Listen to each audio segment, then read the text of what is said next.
Você já sentiu que seus sonhos estão sendo ofuscados por dúvidas, medos ou fracassos do passado que sussurram: você não vai conseguir?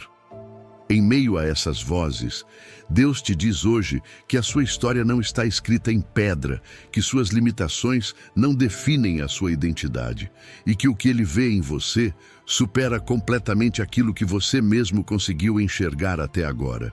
Ao longo de cada etapa da sua vida, a voz dele permaneceu firme, te lembrando que há um potencial imenso esperando para ser despertado pela sua graça. Sim, haverá desafios, mas você não precisa enfrentá-los sozinho. Sua presença te acompanha, sua palavra te sustenta e seu amor te inspira a dar passos de fé que romperão qualquer barreira. Antes de começar, quero que você declare em voz alta: em nome de Deus, os meus limites caem por terra e o meu futuro se enche de novas possibilidades. Que essa declaração seja o seu ponto de partida para uma jornada transformadora, onde cada área da sua vida experimente o poder e a direção divina. Número 1. O convite divino para superar seus próprios limites. Imagine por um momento que você está diante de uma montanha imensa. Não é uma montanha de pedra, mas uma montanha de medo, de inseguranças, de experiências passadas que te dizem: você não consegue.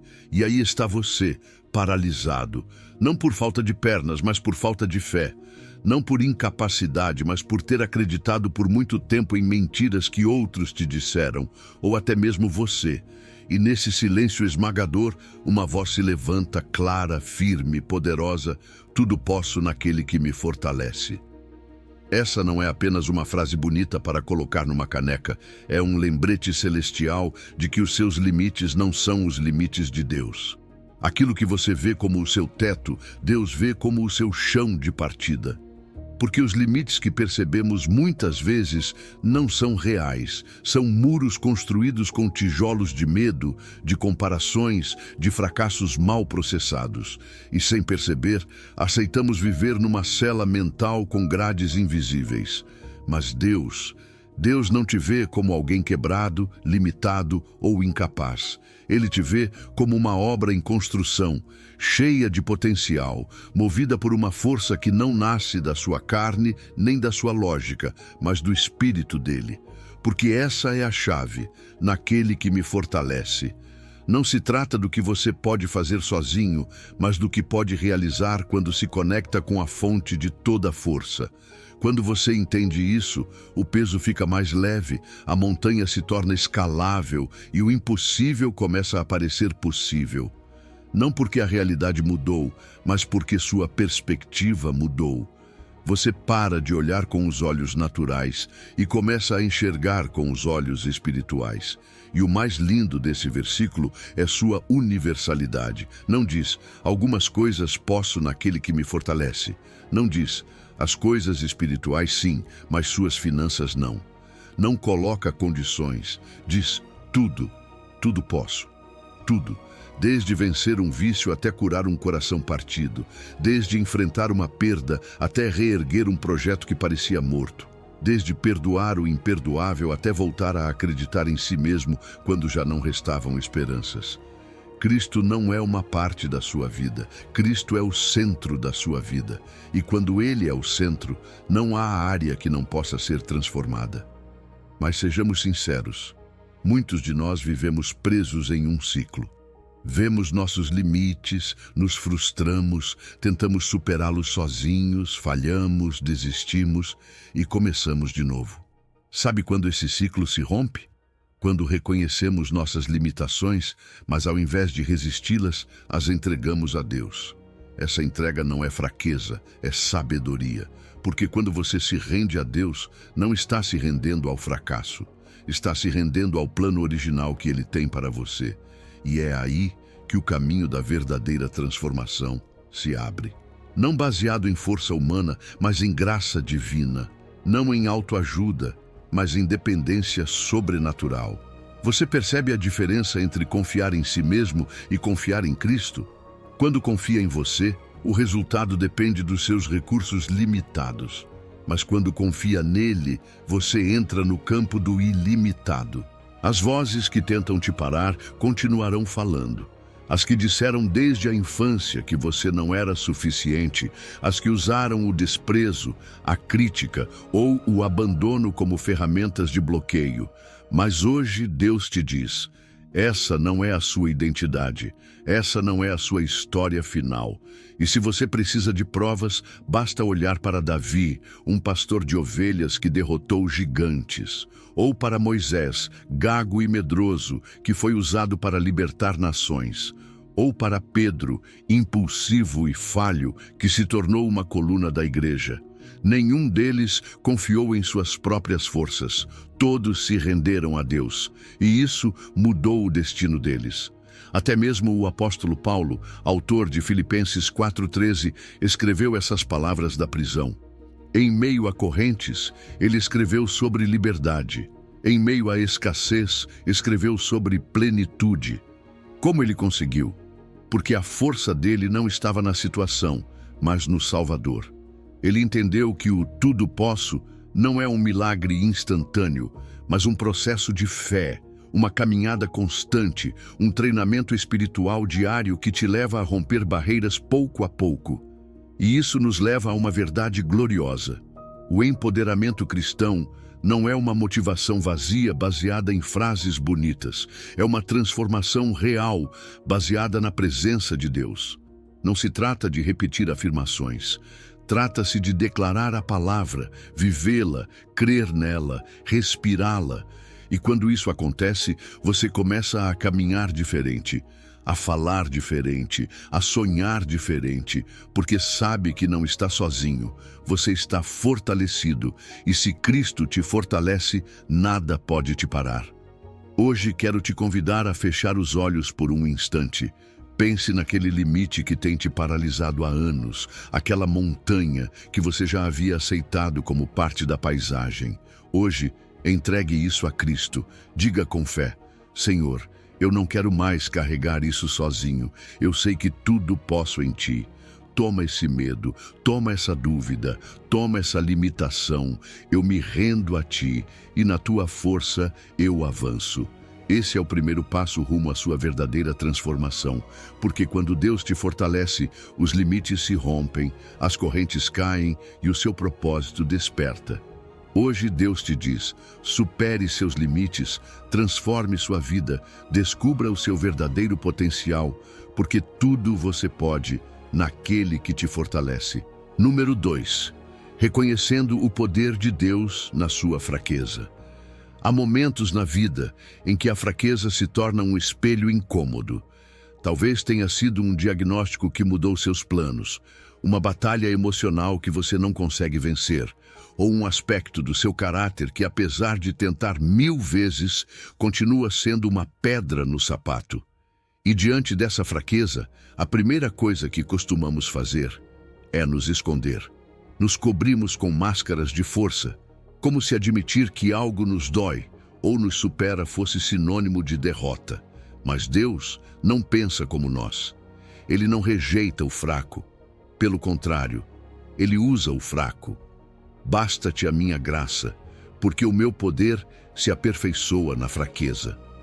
Essa não é apenas uma frase bíblica para te consolar. É uma revelação divina sobre como o céu opera. Aquilo que o mundo despreza, Deus honra.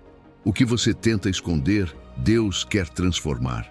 Porque no reino de Deus, a equação é inversa. Quando você é fraco, Ele é forte em você. E não apenas forte, perfeito. Talvez você tenha vivido frustrado, se perguntando por que essa fraqueza não vai embora. Por que esse espinho, como chamou o apóstolo Paulo, continua presente? Você orou, lutou, se esforçou, mas ele continua aí. Paulo passou pela mesma coisa, pediu a Deus que tirasse seu espinho e a resposta não foi uma cura imediata, foi graça. Deus não lhe deu o que pediu, deu algo melhor, entendimento. Revelou-lhe que aquele espinho não era castigo, era instrumento, que sua presença não o invalidava, mas o posicionava como canal do poder divino. E aí está a chave. O poder de Deus não vem para encobrir suas fraquezas.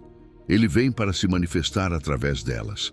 A fraqueza, quando é entregue a Cristo, se torna uma plataforma para a sua glória. É como se Deus dissesse: não preciso que você seja perfeito, preciso que seja sincero. Me entregue esse lugar onde você se sente insuficiente, e eu te mostrarei o que o meu poder pode fazer.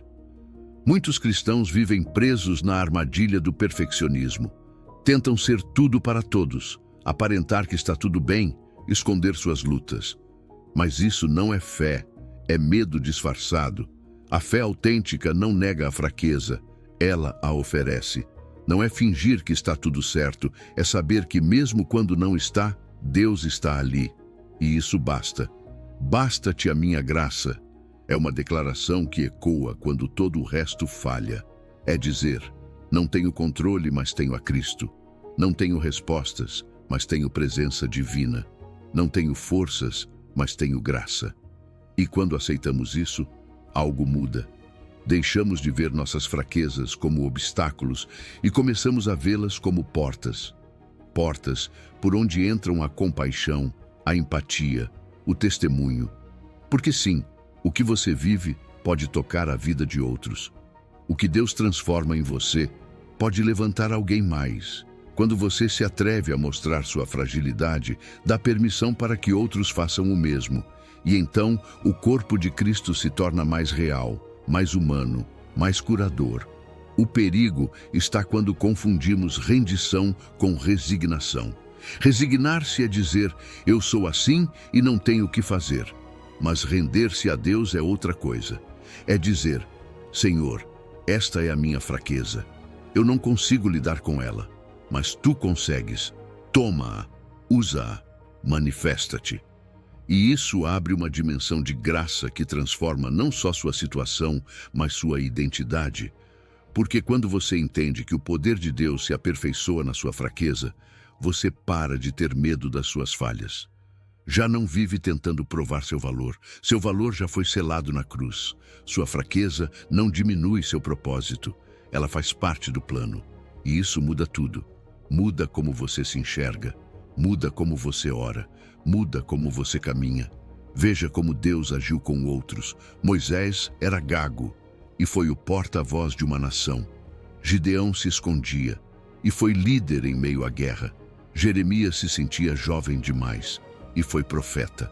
Cada um com seu espinho, cada um com sua desculpa. Mas Deus não os escolheu apesar disso. Escolheu com isso, porque a fraqueza não incomoda a Deus. Ela lhe dá espaço para agir. Hoje quero te convidar a pensar naquilo que te dói. Esse ponto vulnerável que você tentou esconder ou superar. Talvez tenha sido motivo de vergonha, de comparação, de frustração. Mas e se essa fraqueza não for uma barreira, e sim um canal? E se Deus quiser manifestar seu poder justamente ali? Faça uma pausa. Diga isso agora mesmo: Senhor, esta é a minha fraqueza, eu te entrego. Não vou mais me esconder, que a tua graça me baste, que o teu poder se aperfeiçoe em mim.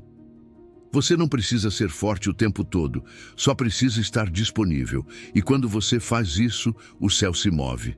Deus te diz hoje: supere seus limites, transforme sua vida, descubra seu verdadeiro potencial, não com a sua força, mas com a sua rendição, porque na sua fraqueza se manifesta o meu poder. E isso muda tudo. Número 3. Rompendo o ciclo do medo com a confiança em Deus. Há momentos em que o medo se torna um hábito. A gente não escolhe, simplesmente se acostuma. Às vezes disfarçado de prudência, outras vezes de lógica. Mas no fundo, sabemos que não avançamos porque algo nos paralisa.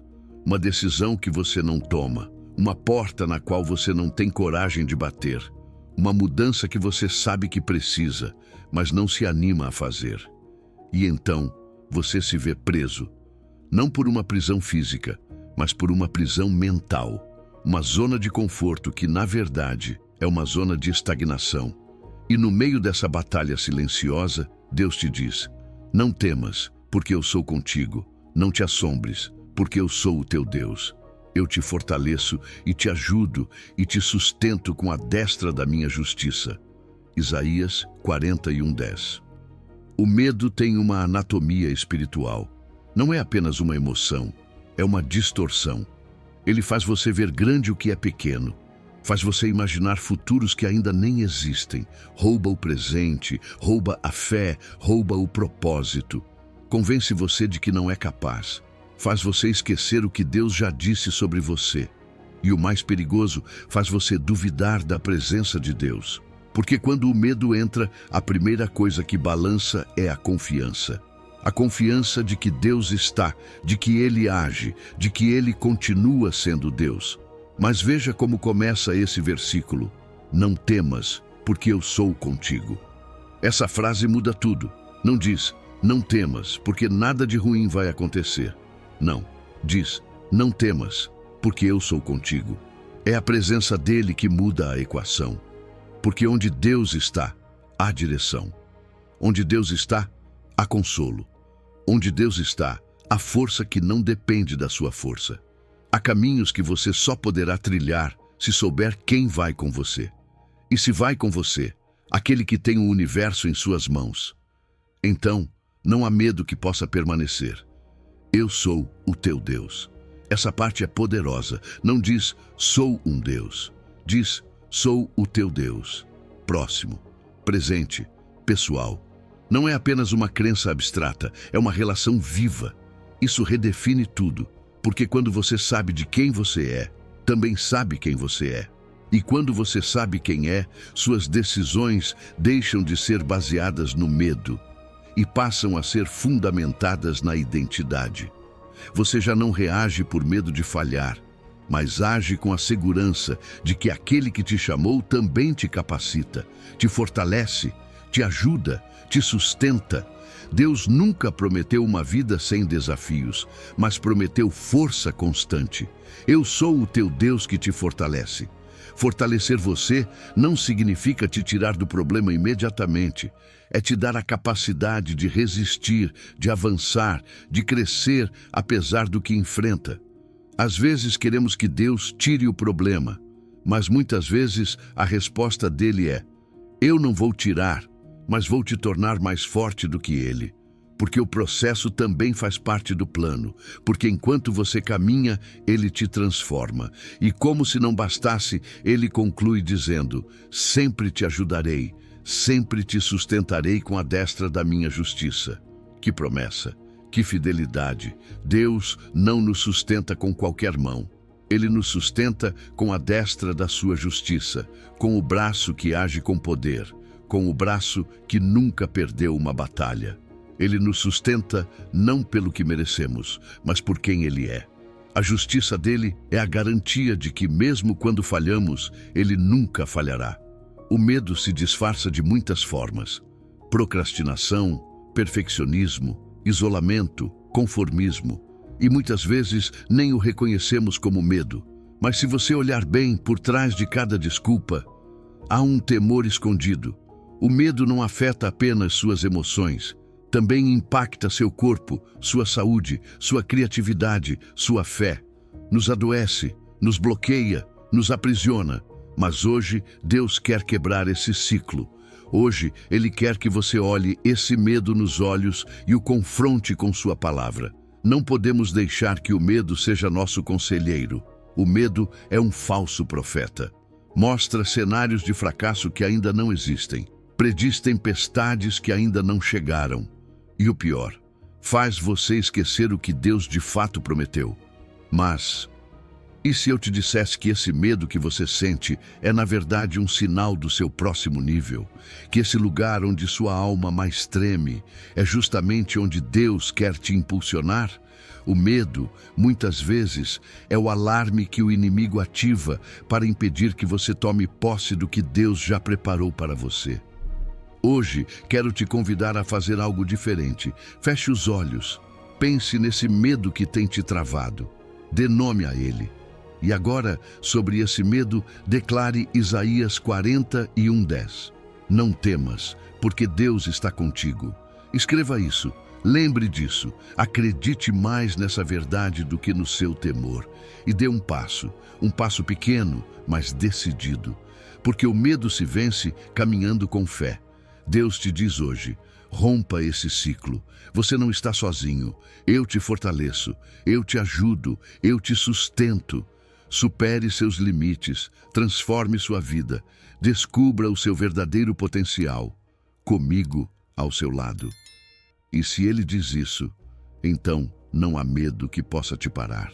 Número 4. Renovando sua mente para transformar sua realidade. Imagine um jardim abandonado. As flores que um dia cresceram ali estão cobertas de ervas daninhas. As raízes estão fracas, as folhas murchas. Não porque o solo tenha deixado de ser fértil, mas porque ninguém cuidou dele. Assim é a mente humana quando não é cultivada intencionalmente. Os pensamentos negativos, as mentiras aprendidas, os medos repetidos vão crescendo como espinhos que sufocam a verdade.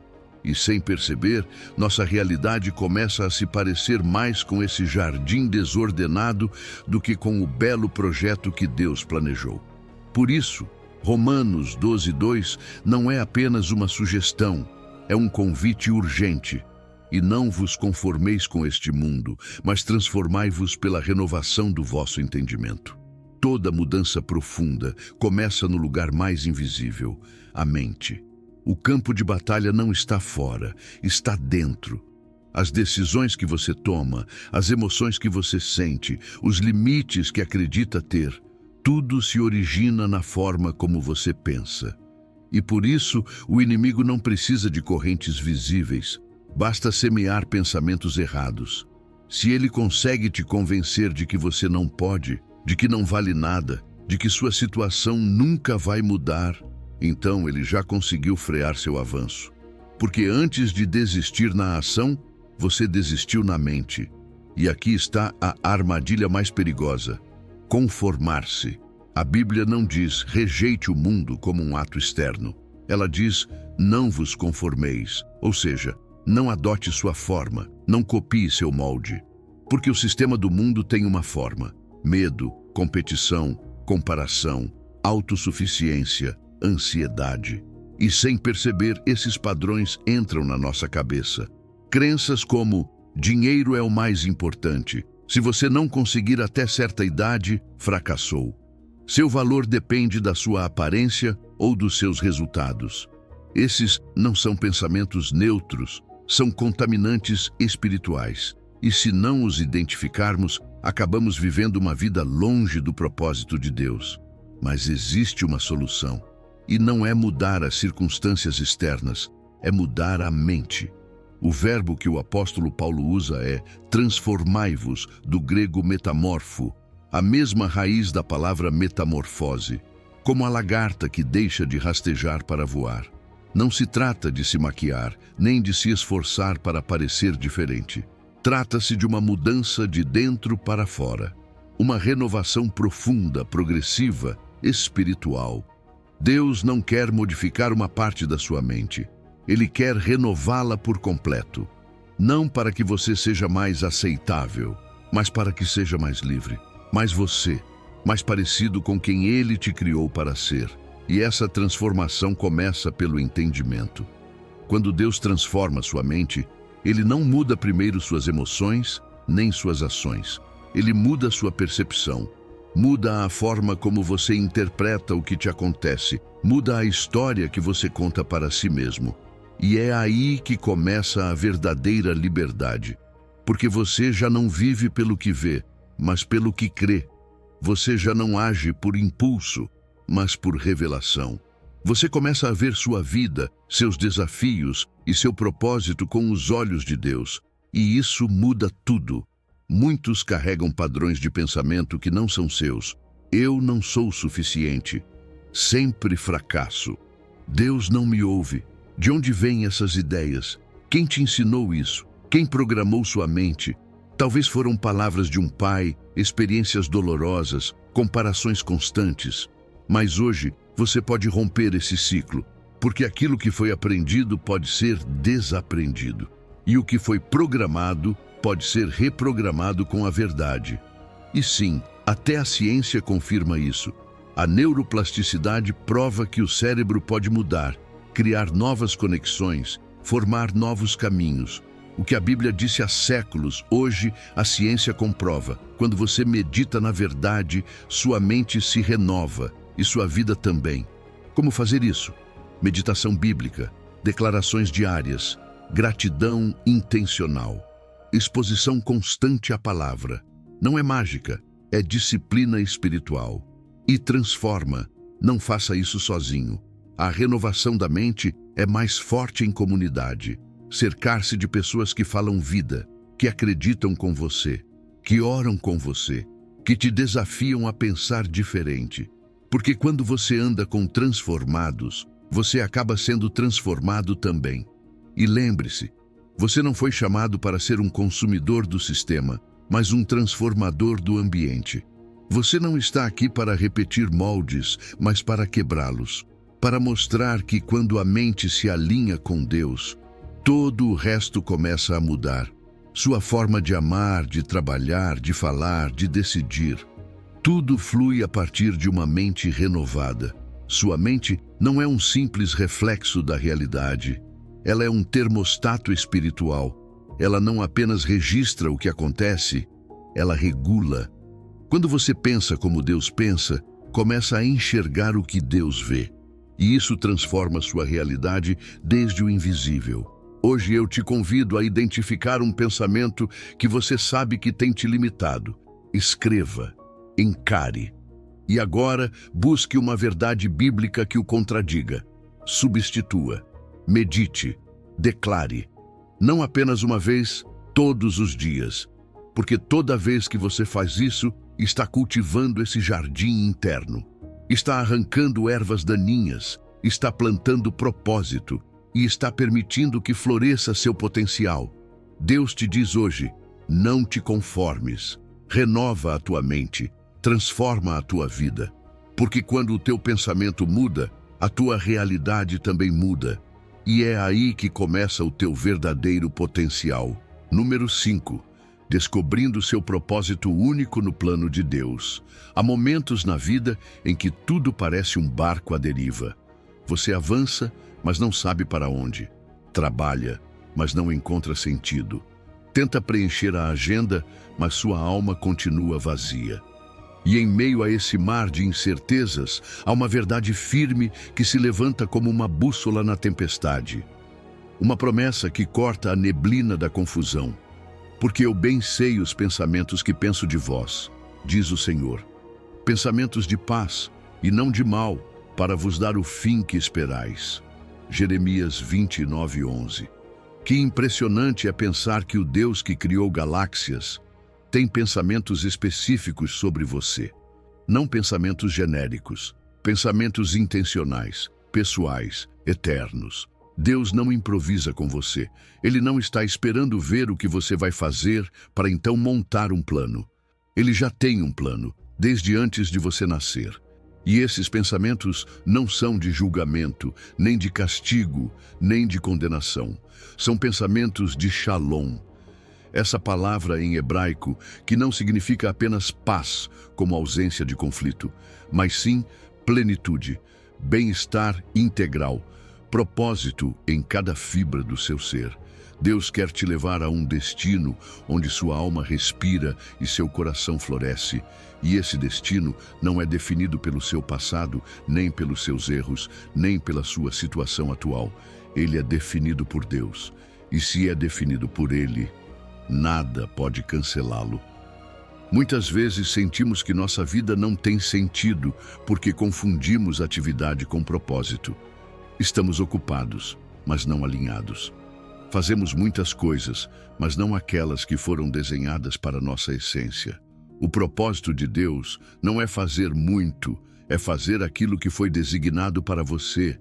E esse propósito não é algo que você inventa, é algo que você descobre, porque ele já está dentro de você. Foi plantado como uma semente antes mesmo do seu primeiro suspiro. Veja o contexto em que essa promessa foi dada. O povo de Israel estava no exílio, longe de sua terra. quebrado, sem esperança. E justamente ali, em sua pior estação, Deus lhes diz: eu sei o que estou fazendo. Isso nos mostra algo poderoso. O propósito de Deus não depende de tudo estar bem.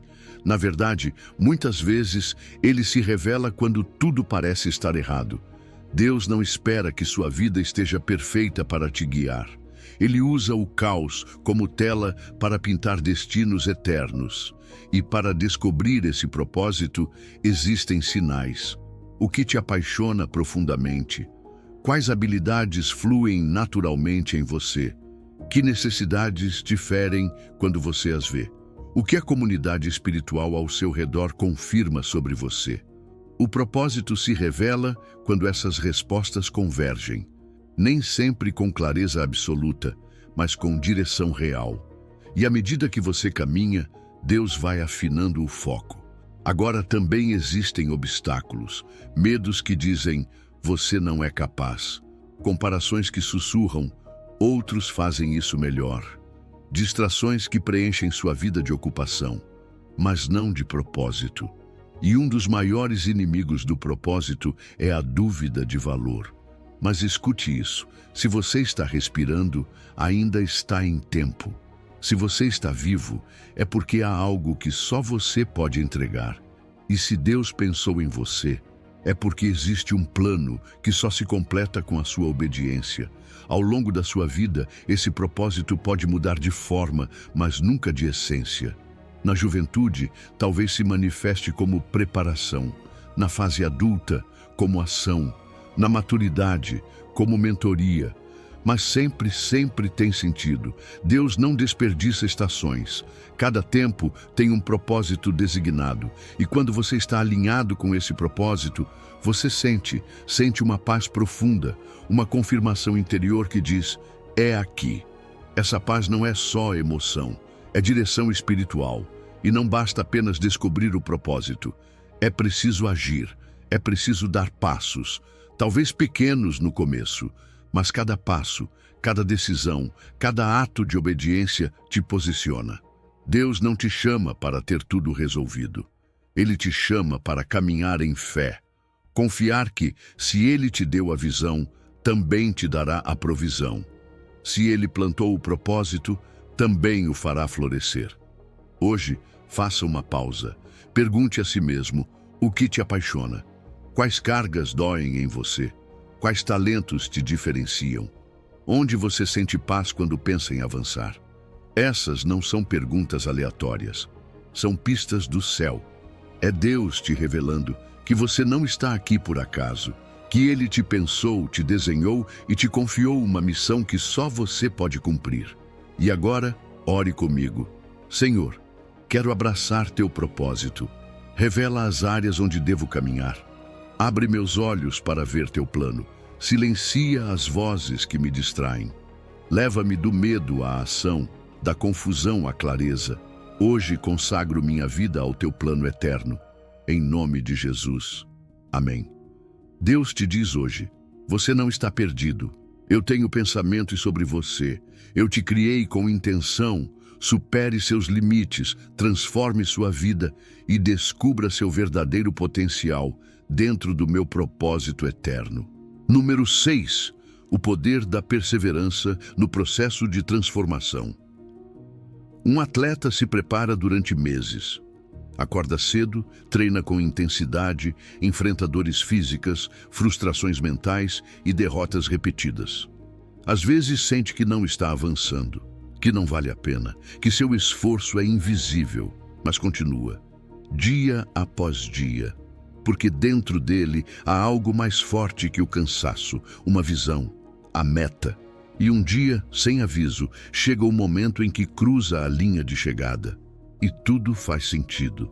Essa história não fala apenas sobre esporte, fala sobre você, sobre sua vida espiritual, sobre seu processo, porque o caminho rumo à sua transformação e ao seu verdadeiro potencial não é instantâneo, é um processo. E nesse processo, a perseverança é a chave que abre as portas do propósito. Por isso, Tiago 1,12 nos diz: bem-aventurado o homem que suporta a tentação, porque depois de ser provado, receberá a coroa da vida. A bênção oculta na provação, mesmo que aos nossos olhos pareça castigo, do ponto de vista de Deus, é uma ferramenta. Não é um obstáculo, é um instrumento. Cada dificuldade, cada tentação, cada luta é permitida por uma razão: formar em você um caráter que reflita a Cristo. Deus não está interessado apenas no seu conforto. Ele está comprometido com sua transformação. E isso significa que Ele nem sempre acalmará a tempestade, mas te fortalecerá para atravessá-la. A transformação não é um evento de um dia, é um processo progressivo, como uma semente que cresce lentamente debaixo da terra. Você não vê, mas algo está acontecendo. Assim é com você. Há dias em que parece que você não muda, que não melhora, que não avança. Mas se você continua caminhando, se continua crendo, se continua semeando, o fruto virá. Porque Deus não trabalha por impulsos emocionais. Ele trabalha com processos eternos. E todo processo exige perseverança. Perseverança não é apenas aguentar. É uma força ativa. É um músculo espiritual que se desenvolve com o uso. Cada provação que você enfrenta e supera te torna mais forte para a próxima.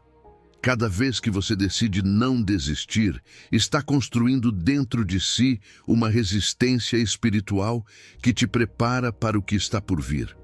Porque o propósito de Deus não é apenas que você chegue, é que você chegue com o caráter necessário para sustentar o que Ele quer te entregar. E aqui está o ponto: a provação não apenas revela sua condição, ela te refina, separa o superficial do essencial. Aquilo que antes era dependência no externo passa a ser confiança no eterno. O que era orgulho se transforma em humildade. O que era insegurança se torna identidade. A provação não te destrói. A provação te purifica. E no fim, há uma recompensa: a coroa da vida. Não é apenas um prêmio no céu, é plenitude na terra. É viver com consciência de propósito, com fé madura, com identidade sólida. Agora, é importante entender que a palavra tentação nesse versículo também pode ser traduzida como provação. Porque há momentos em que a tentação é fugir do processo, abandonar aquilo que Deus te pediu para sustentar, escolher o fácil em vez do certo. E é aí que muitos desistem, por impaciência, por comparação, por fadiga espiritual, por esquecerem da visão. E quando se perde de vista o porquê, o como se torna insuportável. Mas você não está sozinho. A perseverança não é um caminho isolado. Cercar-se de pessoas que te encorajem, que te levantem quando você fraqueja, que te lembrem das promessas quando você as esquece. Isso também faz parte do plano. Porque a fé não foi criada para ser vivida na solidão. Ela foi desenhada para florescer em comunidade. E se você duvida que vale a pena esperar, olhe os testemunhos. José passou anos como escravo e prisioneiro antes de chegar ao palácio. Davi foi ungido rei, mas teve que fugir e se esconder durante anos antes de assumir o trono. Paulo enfrentou prisões, naufrágios e perseguições antes de ver o fruto de seu chamado. Todos eles perseveraram. Todos eles receberam a coroa. E mais uma coisa: não tenha medo dos vales. Porque no reino de Deus, os vales não são castigo. São terrenos férteis. O lugar onde você mais chora é onde você mais cresce. O lugar onde mais dói é onde sua fé mais se molda. O vale não é um desvio do caminho para seu propósito. É o próprio caminho. Hoje quero que você pense: qual processo você está vivendo agora que tem custado caro? Qual área está te tentando a desistir? Talvez seja uma oração ainda não respondida, uma mudança que não chega, uma luta interna que parece não ter fim. Mas hoje, Deus te diz: não desista, resista, persevere, porque depois da prova, vem a coroa. Assuma um compromisso. Diga isso a Deus: Senhor, não quero desistir. Mesmo com lágrimas, seguirei. Mesmo sem forças, confiarei. Porque sei que o teu propósito é maior que minha dor. E confio que minha perseverança não será em vão. Deus te diz hoje: não pare. Supere seus limites, transforme sua vida, descubra seu verdadeiro potencial através do poder da perseverança. Porque no fim, a coroa da vida te espera. Número 7. Cultivando uma identidade baseada naquilo que Deus diz sobre você. Olhe-se por um momento diante de um espelho, mas não qualquer espelho. Um espelho que reflete seus pensamentos mais profundos, as vozes que você ouviu desde criança, os erros que cometeu, as palavras que outros lançaram sobre você. E de repente, o que você vê não é seu reflexo real, mas uma imagem distorcida, insegurança, fracasso, comparação, culpa, dúvida. Esses espelhos quebrados moldaram sua identidade. Fizeram você acreditar que vale pelo que faz, pelo que os outros pensam, pelo que possui. Mas hoje, Deus te convida a olhar em outro espelho. Um que nunca mente. Um que reflete quem você realmente é. Sua palavra. E em 1 de Pedro 2,9, Deus declara com firmeza: mas vós sois geração eleita, sacerdócio real, nação santa, povo adquirido. Essa é uma declaração de identidade. E não qualquer identidade. É uma que não se conquista, se recebe. Porque o inimigo sabe, se ele conseguir confundir sua identidade, ele sabota seu destino. Por isso, seu ataque favorito não é físico, é mental. Ele não te ataca primeiro no que você faz, mas no que acredita que é. Porque se ele conseguir te convencer de que você é indigno, incapaz ou invisível, ele já não precisa te prender com correntes. Você se acorrenta sozinho com pensamentos. Mas veja o contraste entre a identidade conquistada e a identidade recebida. O mundo diz: você é o que realiza. Deus diz: você é porque eu te escolhi. Não é por mérito, é por graça. Não é pelo seu desempenho, é pela sua posição em Cristo. Essa identidade não se constrói com esforço, se ativa pela fé. Você não precisa correr atrás de um título espiritual. Você já foi declarado geração eleita. Isso significa que você pertence, que não é um acidente, que você vem de uma origem divina. Deus te desejou, te formou e te chamou de seu. Depois diz, sacerdócio real. Você não apenas pertence, você tem acesso, autoridade, direito de entrar na sua presença sem medo. Você não precisa mais de intermediários. Você não está fora do templo. Você é parte do templo. Você pode interceder, pode representar a Deus onde estiver. Não como quem pede permissão para existir, mas como embaixador do céu. Nação santa. O que isso significa? Que você não é comum, que foi separado, que tem um propósito, que sua vida não está à deriva. Ser santo não é ser perfeito, é ser separado para algo eterno. Há um propósito sobre você que só você pode cumprir. Você não é cópia de ninguém. Foi desenhado para carregar uma porção da glória de Deus de maneira única. E por último, povo adquirido por Deus. Isso fala de valor. Quanto você vale? O que alguém está disposto a pagar por você? E o que Deus pagou? O sangue do seu filho. Não há etiqueta mais alta, não há identidade mais firme. Você é dele, não por acaso, mas por redenção. Você é posse divina. E isso te define mais do que qualquer erro do passado ou rótulo do presente. Mas há uma diferença entre saber quem você é e viver como tal. Muitos conhecem esses versículos, mas não os internalizaram. Não fizeram a transição do conhecimento para a experiência. Por quê? Porque ainda se vestem com identidades falsas. Sou desajeitado, sou um fracasso, sou o que fizeram comigo. Mas Deus não te chama pelas suas feridas, Ele te chama pelo seu design. Por isso, é hora de tirar essas identidades emprestadas e se vestir com a verdade. Comece a mudar seu diálogo interno. Pare de falar consigo mesmo a partir do passado. Fale consigo mesmo a partir da promessa. Pare de dizer não posso, se Deus já disse que tudo você pode nele. Troque sou fraco por o poder de Deus se aperfeiçoa em mim. Transforme ninguém me valoriza por fui adquirido por Deus. Suas palavras não apenas descrevem sua realidade, elas moldam, e faça isso em comunidade. Uma comunidade de fé saudável é como um espelho que reflete o que Deus vê em você. Ela te lembra do que você esquece. Ela te sustenta quando sua identidade vacila. Não subestime o poder de se cercar de pessoas que já vivem a partir da verdade e te inspiram a fazer o mesmo. E nunca se esqueça desta verdade essencial. Você não pode descobrir seu verdadeiro potencial se operar a partir de uma identidade falsa. Você pode até ter sucesso e ainda assim se sentir vazio, se não estiver vivendo a partir de quem Deus diz que você é. Mas se você se alinha com essa verdade, tudo muda. Suas decisões, seus relacionamentos, sua visão, tudo flui a partir daí. Hoje, faça esse exercício. Pergunte a si mesmo: quais identidades falsas eu aceitei como verdadeiras? Escreva, encare e depois, uma por uma, renuncie a elas em oração. Declare: isso não me define mais. E agora substitua com afirmações que nascem de 1 de Pedro 2,9. Sou geração eleita, tenho acesso, fui separado, fui comprado, sou amado, sou chamado, sou capaz em Cristo. Deus te diz hoje: você não é o que o mundo vê. Você é o que eu disse que você é.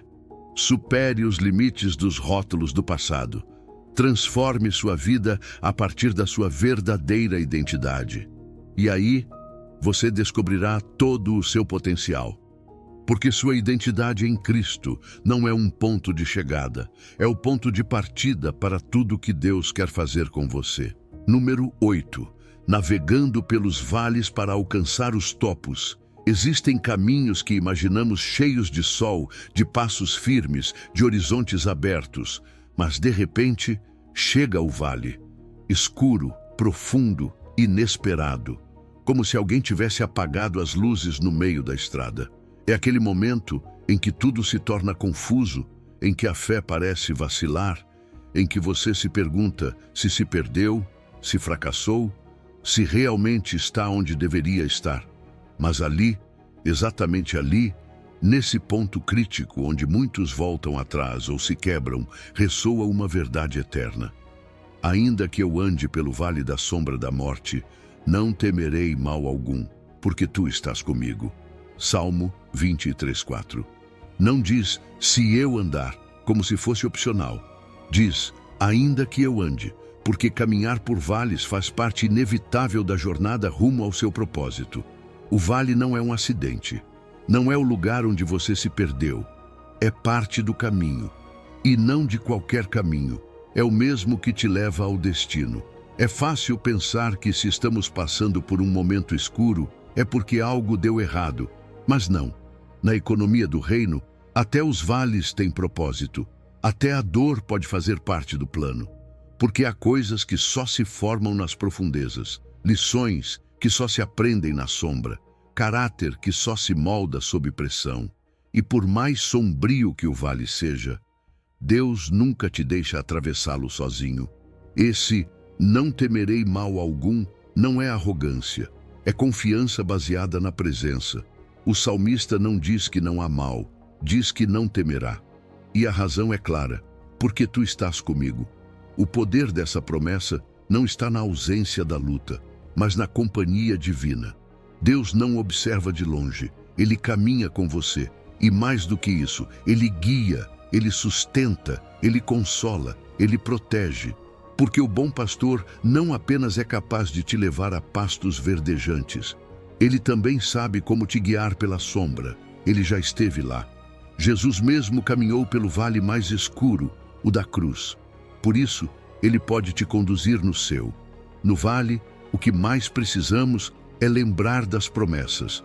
Não promessas vazias, mas reais, poderosas, vivas. Promessas como: não te deixarei, nem te desampararei. A minha graça te basta. Clama a mim, e eu te responderei. Na escuridão, essas promessas se tornam luz. Se tornam bordões que sustentam sua fé quando suas pernas tremem. E quando tudo parece instável, Sua palavra permanece firme, mas tem algo mais. Deus não quer apenas que você sobreviva ao vale. Ele quer que você saia transformado. Cada passo que você dá na sombra está plantando algo: confiança, dependência, resiliência. E quando você chegar do outro lado, não será o mesmo. Será mais sábio, mais forte, mais sensível à voz de Deus. O vale é parte da sua formação. E aquilo que Deus forma no secreto, Ele usa no público. Existem diferentes tipos de vales. Às vezes são perdas, ou decisões difíceis, ou consequências de erros, ou provações que você não entende. Mas todos têm algo em comum: a tentação de desistir ou se isolar. Porque quando mais precisamos de Deus e das pessoas, tendemos a nos fechar. Mas esse não é o caminho de saída. Nos vales, você precisa de comunidade, você precisa de oração, você precisa de promessas, você precisa de gratidão, mesmo que frágil. Você precisa voltar ao centro e, acima de tudo, precisa não soltar a mão do pastor. O texto menciona algo precioso: a tua vara e o teu cajado me consolam. Sabe o que isso significa?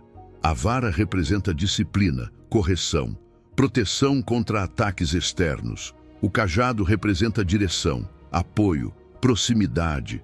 Deus usa os dois no vale. Às vezes ele corrige, outras vezes simplesmente sustenta. Mas em ambos os casos, ele guia com amor. E se você está em um vale agora, quero te dizer algo com todo o meu coração. Este não é o seu fim. É um trecho, um segmento. Não será para sempre. O sol vai voltar a brilhar. E quando isso acontecer, você verá que não atravessou em vão. Porque mesmo no silêncio, Deus estava falando. Mesmo na dor, Deus estava agindo. Hoje, eu te encorajo a preparar sua caixa de ferramentas espiritual para o vale. Anote promessas para declarar. Escolha uma oração para repetir nos dias escuros. Cerque-se de pessoas que possam te lembrar da verdade quando você a esquecer. E, acima de tudo, decida hoje que você não caminhará sozinho. Porque mesmo no vale, você não temerá. Porque Deus estará contigo. Deus te diz hoje: não fuja do vale, não se assuste com a sombra. Supere seus limites, transforme sua vida. Descubra seu verdadeiro potencial no lugar onde você mais duvida. Porque mesmo na escuridão, eu sou a sua luz, eu sou o seu guia, e deste vale você sairá mais forte. Número 9. Libertando-se do passado para abraçar o seu futuro. Imagine alguém dirigindo um carro, mas em vez de olhar para frente, está com os olhos fixos no espelho retrovisor. Observa o que já ficou para trás, os caminhos percorridos, os erros cometidos, os acidentes evitados ou sofridos. Tenta avançar, mas acaba freando, desviando-se ou, pior ainda, colidindo. Assim vivem muitas pessoas, com o passado governando o presente. E quando o passado se torna o ponto de foco, o futuro se torna inalcançável. Por isso, Isaías 43:18 nos diz com autoridade: não vos lembreis das coisas passadas, nem considereis as antigas. Eis que faço uma coisa nova, agora sairá à luz. Deus está falando sobre direção. Não se trata de ignorar o que aconteceu, mas de não habitar ali, porque há um tipo de lembrança que ensina e outro que aprisiona. E se não curarmos o passado, acabamos arrastando feridas como bagagem desnecessária, impedindo-nos de correr com liberdade rumo ao que Deus tem adiante. Muitos não avançam, não por falta de fé em Deus, mas por causa da culpa que ainda carregam, pela traição que não soltaram, pelo erro que não perdoaram, até pela versão de si mesmos que se recusam a abandonar. A chave está em distinguir entre lembrar e reviver.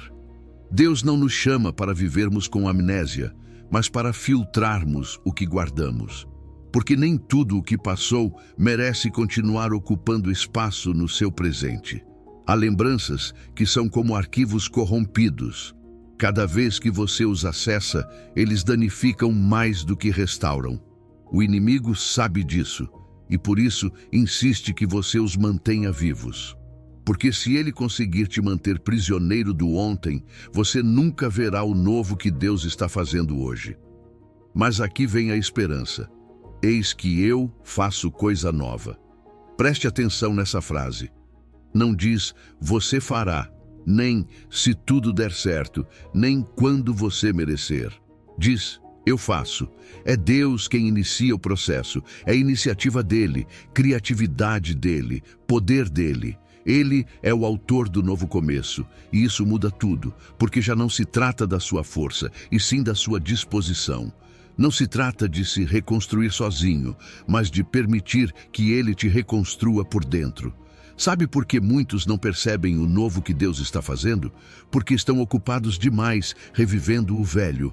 Porque a decepção daquilo que não foi os tornou cegos para o que pode ser. Porque se acostumaram a esperar o pior. Porque alguém disse que já era. Mas Deus não repete diagnósticos humanos. Ele não te vê como você foi. Ele te chama pelo que você pode ser em suas mãos. E sim, às vezes é difícil ver o novo, porque agora sairá à luz implica que neste momento talvez ainda esteja oculto, em processo, debaixo da terra, como uma semente que já foi plantada, mas ainda não brotou. Mas isso não significa que ela não está crescendo. A transformação divina raramente é imediata, mas sempre é real. E quando se manifesta, tudo muda.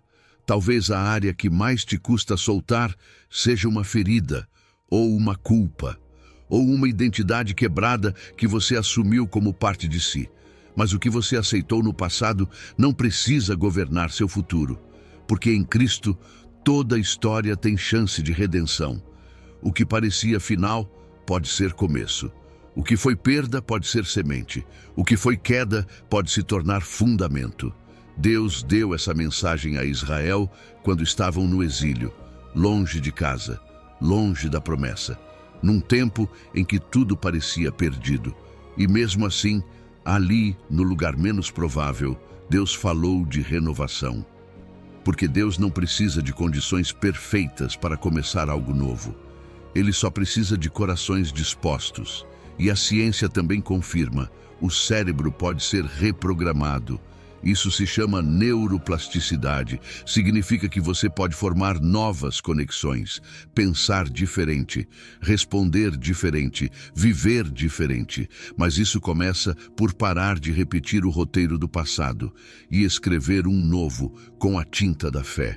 Hoje eu te convido a fazer um ato profético. Escreva uma frase que representa o passado que você precisa deixar ir. Talvez seja, fui rejeitado, errei, fui traído, fui abandonado, fracassei. Depois, em uma nova folha, escreva o que Deus diz sobre você.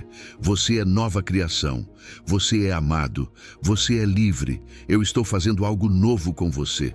E declare em voz alta, renuncio ao meu passado como definidor. Abraço o futuro que Deus está trazendo. Deus te diz hoje, solte o velho, supere esse limite, transforme sua vida, não a partir do passado, mas a partir do novo que estou fazendo, porque eu, o Senhor, faço uma coisa nova, e logo, muito logo, ela surgirá. Número 10. Ativando a fé que move montanhas. Pense por um momento naquela situação que você vem enfrentando há tempo. Aquela circunstância que parece não mudar. Aquele obstáculo que se plantou à sua frente como uma montanha inamovível. Talvez seja uma doença que desafia toda a lógica médica, uma crise financeira que rouba sua paz, um relacionamento familiar quebrado que parece impossível de restaurar. Essa montanha tem nome, tem peso, e também tem data de validade, quando é enfrentada com fé. Jesus disse em Mateus 17:20, se tiverdes fé como um grão de mostarda, direis a este monte, passa daqui para acolá, e ele passará, e nada vos será impossível. Ele não disse, se tiver fé gigante, ele disse, como um grão de mostarda. E isso muda tudo. A verdadeira fé não se mede por tamanho emocional, mas por convicção espiritual. Não se trata de sentir muito, mas de crer com firmeza. A fé não é apenas um desejo positivo ou um pensamento bonito. A fé bíblica é a certeza do que não se vê, ou seja, mesmo quando tudo parece igual, você já caminha como se tivesse mudado, porque crê que Deus já está agindo, porque confia mais na palavra dele do que nos seus sentidos. Essa é a fé transformadora, fé que age, que declara, que persevera. E aqui é onde Jesus usa essa imagem tão poderosa. O grão de mostarda, uma semente minúscula, mas quando é plantada e cuidada, se transforma em árvore. A lição é clara. Você não precisa de uma fé perfeita, nem imensa, nem emocionalmente intensa. Você só precisa de uma fé real, mesmo que pequena, colocada no lugar certo, em Deus. Porque não é o tamanho da sua fé que move montanhas, é o poder daquele em quem você deposita sua fé. Agora preste atenção nesta parte. Direis a este monte. Jesus não diz pensem, sintam ou desejem. Ele diz digam. Há um poder liberado quando declaramos em voz alta aquilo que cremos, alinhados com a vontade de Deus. Não se trata de repetir fórmulas mágicas, mas de decretar com autoridade aquilo que Deus já declarou. Sua voz, respaldada pela palavra, se torna uma ferramenta espiritual, porque muitas vezes o que falta não é fé, é voz. Fé que fala, fé que nomeia a montanha, fé que diz move-te. Mas nem todas as montanhas são iguais. Algumas estão ali para serem removidas, outras para serem escaladas. A sabedoria está em discernir a diferença. Há obstáculos que Deus quer tirar do seu caminho e outros que Ele usará para te treinar. Ambos são oportunidades de crescimento. Ambos exigem fé. Mas a chave está em ouvir o Espírito Santo para saber quando declarar move-te e quando dizer dá-me forças para subir. E depois vem essa frase poderosa: nada vos será impossível. Jesus não está alimentando uma ilusão. Não está oferecendo uma promessa de vida sem lutas. Está revelando uma realidade superior, que quando você caminha em fé, obedecendo à direção dele, não há limite humano que impeça o cumprimento do propósito divino. Claro, não se trata de nomear e reclamar sem fundamento. Trata-se de viver tão alinhado com a vontade de Deus que suas palavras refletem o plano dele e sua fé ativa o seu poder. Isso é vital. Fé não é otimismo. O mundo prega o pensamento positivo, mas a fé bíblica vai além. A fé reconhece a realidade, mas não se rende a ela. A fé vê o diagnóstico, mas não o aceita como definitivo. A fé ouve sobre a escassez, mas declara provisão. A fé vê o túmulo e ainda assim espera a ressurreição. E você não foi chamado para crer sozinho. A fé em comunidade se fortalece. Quando dois ou mais concordam em oração, há uma explosão espiritual, porque a fé coletiva sustenta quando a fé individual enfraquece. Por isso, não se isole. Compartilhe sua carga, peça oração, declare junto com outros. A fé não se contagia, mas se inflama. Agora, é importante saber também que existem inimigos da fé.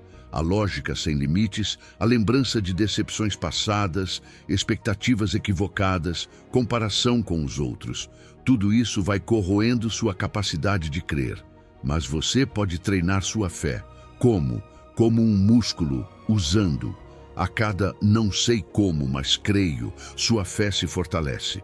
A cada vou continuar confiando, mesmo sem ver nada, sua fé cresce. A cada oração feita, mesmo sem sentir, sua alma se move na direção do milagre. E pense nisso, o grão de mostarda não é apenas pequeno, é uma semente disposta a morrer para dar fruto. Assim também é a sua fé. Nem sempre ela será gloriosa. Muitas vezes exigirá rendição, soltar o controle, enterrar seus planos e esperar. Mas tudo o que é semeado em fé sempre dá fruto. Hoje te convido a identificar sua montanha. Nomeie-a. Escreva e faça este exercício espiritual. Busque uma promessa bíblica que confronte essa montanha, declare-a em voz alta e tome uma ação, por menor que seja, que demonstre sua fé. Se sua montanha é escassez, dê. Se é enfermidade, louve. Se é conflito, perdoe. Se é paralisia, mexa-se. Deus te diz hoje, ative sua fé, supere esse limite. Transforme sua vida, não com a sua força, mas com a sua fé. Descubra seu verdadeiro potencial, não quando tudo estiver resolvido, mas quando você tiver coragem de crer que eu posso mover o impossível. Porque se você crer, nada será impossível para você. Número 11. Construindo relacionamentos que potencializam o seu crescimento. Imagine uma árvore solitária crescendo no topo de uma colina, exposta a todos os ventos, a todas as tempestades, sem raízes entrelaçadas com outras. Talvez ela sobreviva, mas nunca crescerá tão alta, tão forte, nem tão frondosa quanto uma árvore que cresce no meio de uma floresta. Porque na floresta, as árvores se protegem umas às outras, se sustentam, até se comunicam pelas raízes. Assim também é conosco. Você foi criado para crescer em comunidade, não no isolamento. E Provérbios 27:17 deixa isso bem claro. Assim como o ferro afia o ferro, o homem afia o rosto do seu amigo. O seu crescimento pessoal, espiritual e emocional está diretamente relacionado com as pessoas que te cercam. Deus nos criou com uma necessidade profunda de conexão, não como sinal de fraqueza, mas como parte de seu design perfeito. Desde o princípio, no Éden, Deus disse: "Não é bom que o homem esteja só." E essa afirmação não era apenas sobre casamento, é sobre vida, é sobre propósito, é sobre formação. A cultura moderna promove a autossuficiência, a independência absoluta, o famoso "eu me viro sozinho", mas o reino de Deus opera de forma diferente. No reino, o crescimento mais profundo acontece quando nossas vidas se entrelaçam com outras que caminham com Deus. O ferro afia o ferro, mas esse processo não é suave, não é confortável. É atrito, é fricção, é desafio. Assim são os relacionamentos que verdadeiramente transformam. Nem sempre são agradáveis, mas são necessários. O amigo que te diz a verdade com amor. O mentor que te corrige com graça. O irmão que te confronta quando você está se desviando. O companheiro que celebra suas conquistas, mas também te impulsiona quando percebe que você está estagnado. Porque crescer não é evitar o desconforto, é atravessá-lo junto com aqueles que Deus colocou ao seu lado para afiar o seu caráter. E para crescer de verdade, você precisa de diferentes tipos de relacionamentos. Você precisa de mentores, pessoas com mais maturidade espiritual ou emocional, que possam te guiar e compartilhar sabedoria. Precisa de companheiros de jornada, amigos que estejam no mesmo nível, lutando com você, orando com você, avançando com você. Também precisa de discípulos, pessoas que você esteja ajudando a crescer, porque nada fortalece mais a sua fé do que ensiná-la a outros. E precisa de amigos de prestação de contas, pessoas diante de quem você pode ser totalmente transparente, sem máscaras, sem filtros, confiando que serão abrigo e não julgamento. Mas para que isso funcione, você precisa de vulnerabilidade. Você não pode ser transformado através dos relacionamentos se não estiver disposto a abrir o coração.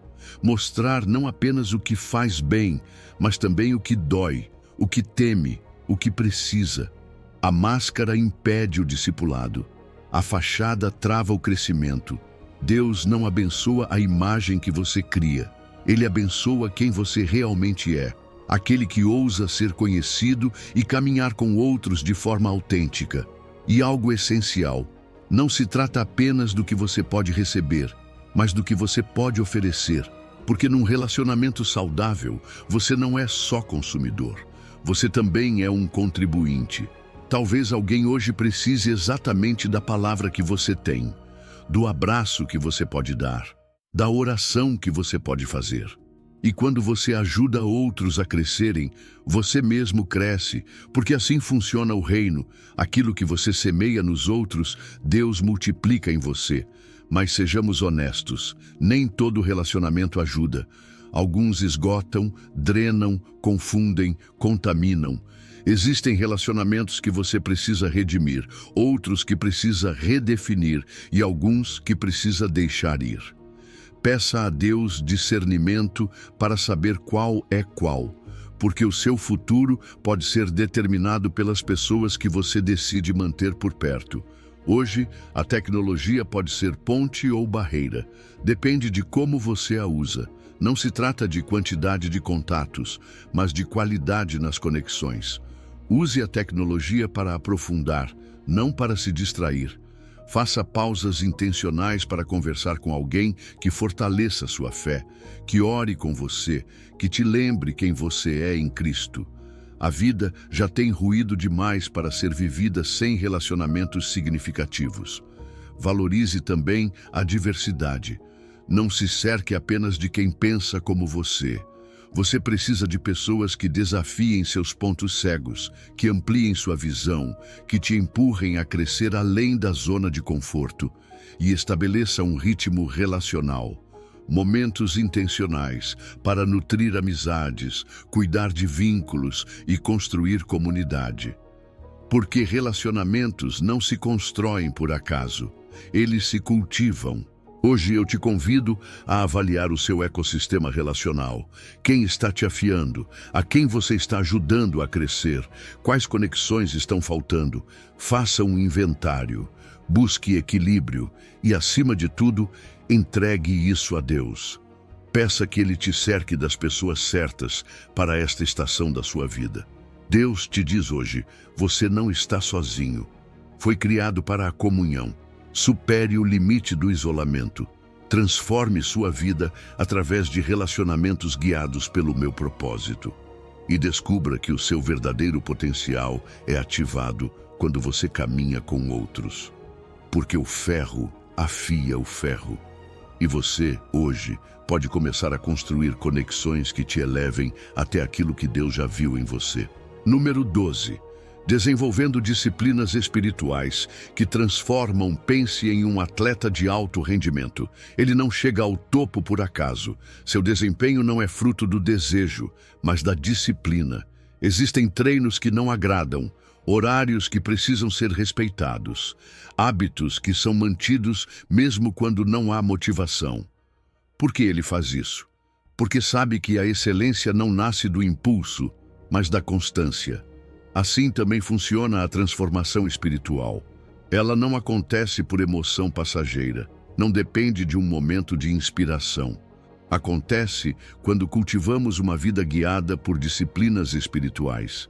E por isso, 1 Timóteo 4,7 nos lembra: exercita-te na piedade, porque o exercício físico para pouco aproveita, mas a piedade para tudo é proveitosa. A disciplina não é contrária à graça. É o ambiente onde a graça opera com mais força. Não é legalismo, é estratégia de crescimento. Assim como o corpo precisa de exercício para fortalecer os músculos, a alma precisa de exercício espiritual para se alinhar ao caráter de Cristo. A grande verdade é esta: quanto mais você se disciplina espiritualmente, mais liberdade encontra. Não porque a disciplina seja um fim em si mesma, mas porque ela abre espaço para que Deus atue com mais clareza em você. E aqui há uma distinção vital. Não se trata de se esforçar para ser um cristão melhor, mas de treinar-se para criar o ambiente onde Deus possa te formar.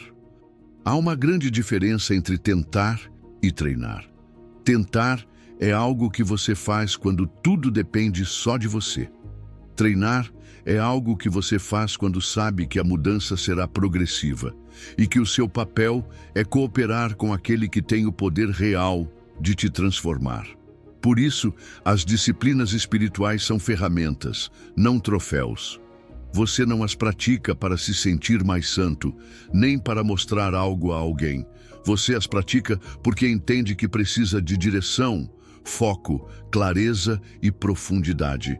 E entre essas disciplinas, algumas são fundamentais. A oração não é apenas falar com Deus, é afinar seu ouvido espiritual. O estudo bíblico não é só ler um texto, é permitir que o texto leia você. O jejum não é castigo, é espaço. O silêncio não é ausência, é abertura para a voz divina.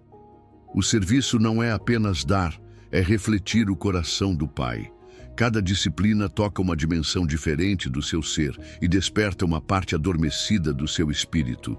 No início pode ser difícil, o novo sempre parece forçado, mas se você perseverar, algo muda. O que começou como rotina vira prazer, o que exigia esforço se transforma em descanso, porque no processo você descobre que não está fazendo coisas para Deus, mas entrando em comunhão com Ele. E isso transforma desde a raiz. Agora, nem todos precisam praticar as mesmas disciplinas da mesma forma. Deus não trabalha com moldes. Cada pessoa tem seu ritmo, sua estação, seu design único. O importante não é a quantidade, mas a constância. Talvez você se conecte mais com Deus pela manhã bem cedo, enquanto outros o fazem caminhando ou escrevendo. Talvez você esteja em uma fase com filhos pequenos ou muita carga de trabalho e precise adaptar suas práticas. O importante é não abrir mão do princípio, exercitar-se para a piedade, ainda que o formato mude. Hoje, enfrentamos obstáculos reais. O ruído digital, a gratificação instantânea, a mente superestimulada, tudo conspira contra a profundidade espiritual. E mesmo dentro do mundo cristão, há um perigo, o ativismo espiritual, fazer muito para Deus, mas sem estar com Ele. As disciplinas não são uma lista de méritos, são uma forma de dizer: Senhor, aqui estou, faz a tua obra em mim. E em tempos de crise, as disciplinas não desaparecem, se tornam ainda mais necessárias. Quando tudo balança, uma oração simples pode te sustentar. Um versículo memorizado pode ser âncora. Um jejum pode restaurar o foco. O silêncio pode trazer mais respostas do que 1000 palavras. No meio do caos, a disciplina se torna refúgio. Pense nas disciplinas como tecnologias espirituais. Assim como um microscópio permite ver o que o olho natural não vê, as disciplinas te abrem para realidades espirituais que de outra forma você não experimentaria. Não por mágica, mas por treino, porque o espiritual também se treina. Hoje quero te convidar a começar com algo simples. Não tudo de uma vez. Escolha uma disciplina.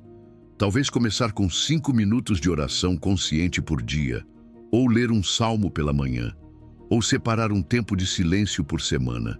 Estabeleça um plano. Mas mais importante que isso, estabeleça uma expectativa, não de desempenho, mas de encontro, porque não é só o que você faz, é o que você espera que Deus faça enquanto você faz. Deus te diz hoje: treine seu espírito, supere o limite da distração, transforme sua vida através de práticas que abrem espaço para a minha voz, minha presença e meu poder. Descubra seu verdadeiro potencial quando sua alma se alinha, dia após dia, comigo. Porque a piedade, de fato, é proveitosa em tudo e para sempre. Número 13. Ousando sonhar na escala de Deus. Imagine uma águia que passou tanto tempo no chão, cercada por galinhas, que se esqueceu de que nasceu para voar. Seu potencial não desapareceu, apenas está adormecido. Assim acontece com muitas pessoas. Os golpes da vida, as portas fechadas, os fracassos repetidos, as críticas, a escassez, fazem com que vamos diminuindo nossos sonhos até transformá-los em versões pequenas do que um dia ousamos imaginar. Mas Deus te diz hoje: eu sou poderoso para fazer infinitamente mais do que tudo o que pedes, sonhas ou imaginas. Efésios 3:20. Eu não te desenhei para o chão, te criei com asas, te criei para sonhar grande, na minha escala, não na sua. Existe um abismo entre o que pedimos e o que Deus pode fazer. Uma diferença imensa entre nossa imaginação limitada e sua capacidade ilimitada. Nós pedimos o possível, ele age no impossível. Nós sonhamos com medo, ele opera com amor perfeito. A Escritura está cheia de pessoas que não tinham o necessário para cumprir o sonho que Deus lhes deu. Abraão era estéril. Moisés tinha medo de falar. Gideão se achava o menor dos menores. Davi era um pastor invisível. E mesmo assim, Deus os chamou para coisas maiores do que eles mesmos, porque assim ele podia se revelar gloriosamente através da obediência deles. Muitos confundem humildade com pequenez. Acreditam que sonhar grande é orgulho. Mas o que realmente revela orgulho é pensar que tudo depende de você. Sonhar na escala de Deus, quando o seu coração está alinhado ao propósito dele, não é arrogância, é fé. É reconhecer que se Deus habita em você, então não há limites humanos que possam conter o que ele pode fazer através de uma vida rendida. A imaginação não é um luxo infantil. É uma ferramenta espiritual que precisa ser purificada, não apagada. E muitos precisam reabilitar sua capacidade de sonhar porque a deixaram atrofiar por anos.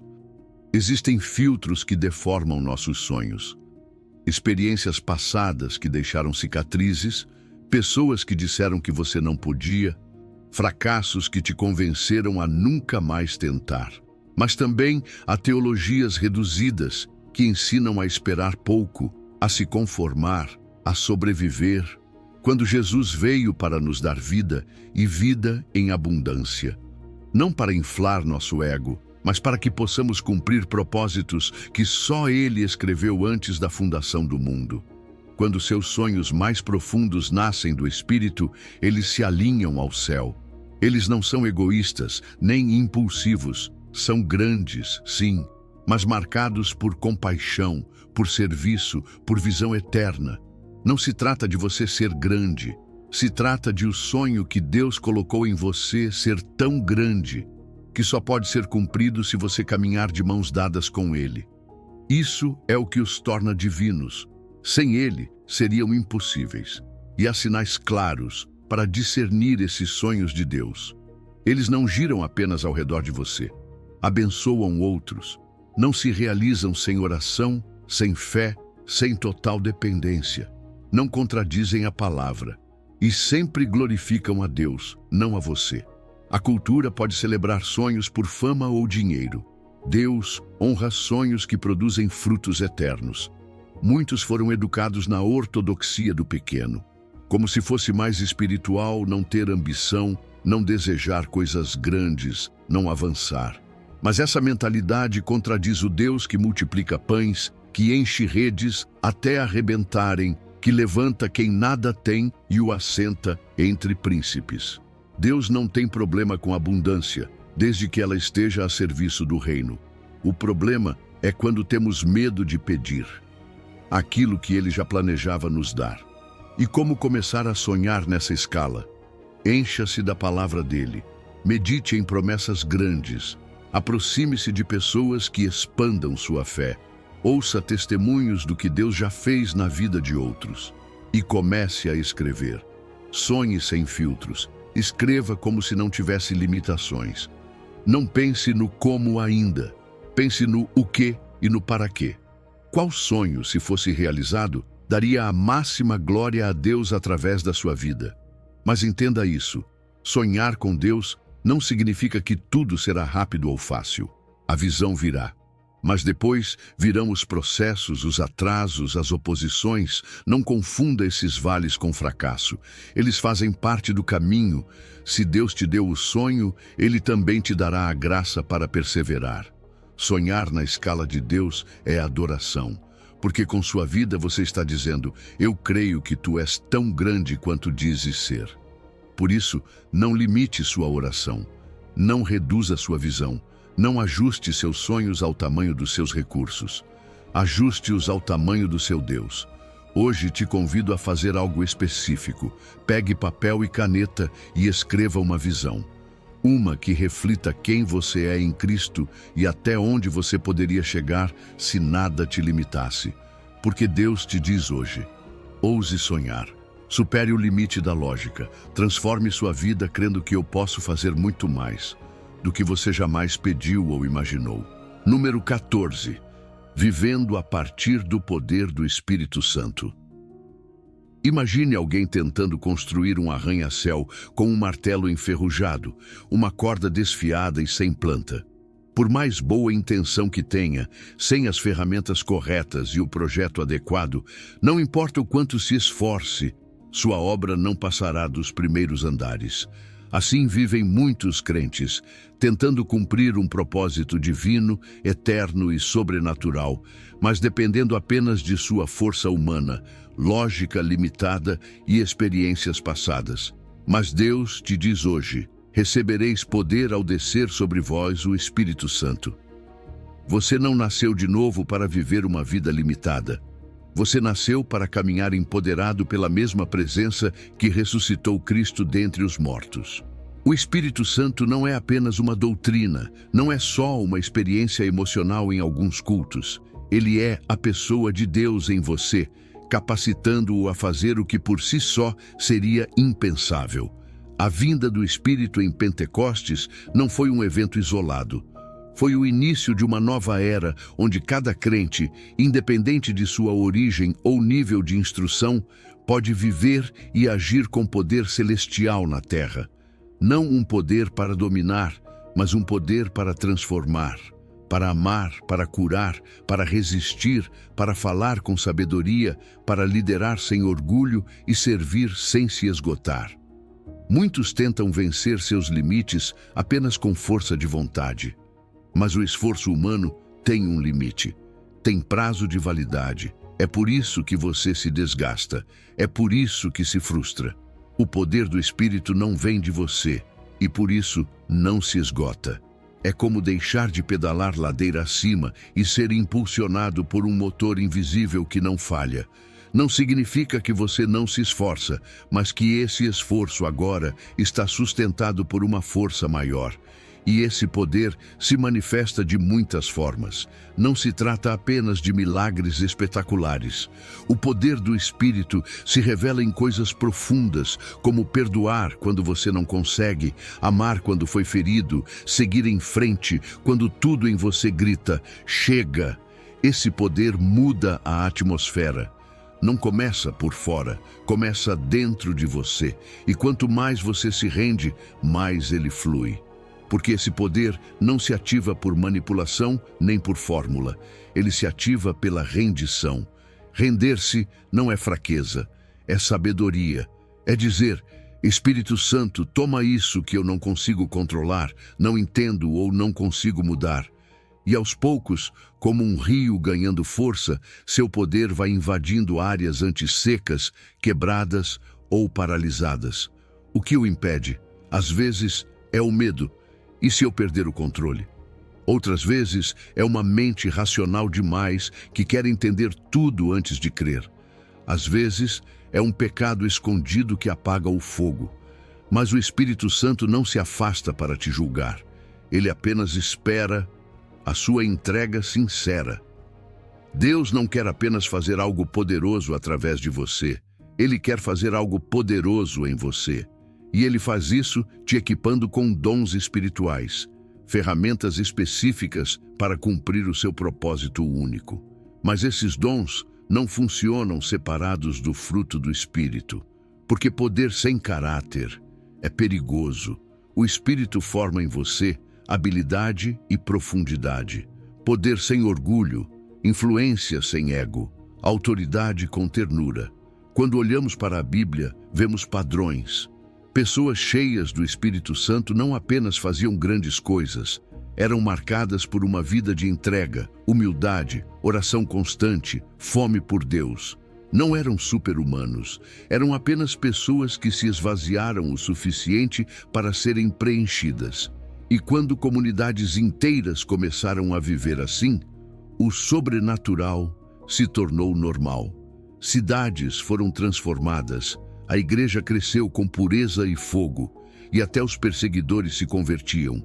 Hoje, o Espírito não quer apenas te tocar, ele quer habitar em você. Não quer te dar um momento emocional, quer te dar uma vida capacitada para cumprir seu chamado. Você tem fome demais? Está pronto para parar de operar com ferramentas naturais? Você ousa pedir que ele te encha, não apenas uma vez, mas todos os dias? O Espírito não te dá poder apenas para fazer, ele te dá poder para ser.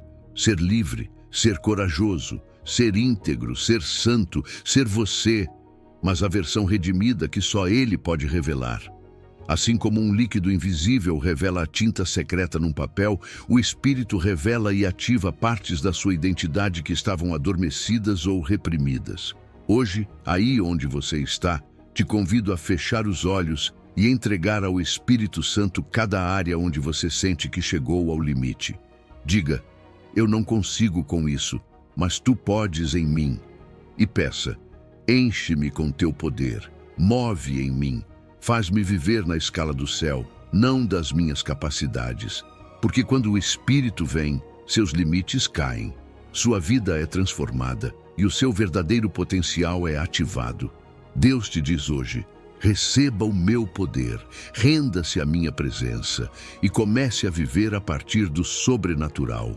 Se você chegou ao final deste vídeo, é uma pessoa dedicada e comprometida com o crescimento espiritual e a aproximação a Deus. O fato de você ter chegado até o final demonstra sua determinação em absorver conhecimento e aplicá-lo em sua vida. Continue buscando sabedoria e trabalhando para fortalecer sua fé e sua relação com Deus.